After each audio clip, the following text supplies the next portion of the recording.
Competition for the salmon carcasses is fierce. Eagle fight tactics are an acrobatic martial art. The strongest will survive and pass on their skills to the next generation.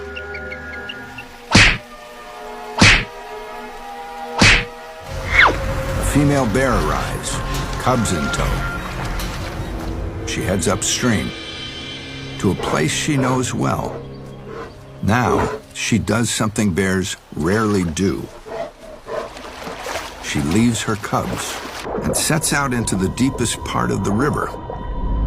20 feet down at the bottom of the river, exhausted salmon are out of reach of most predators, but not from her.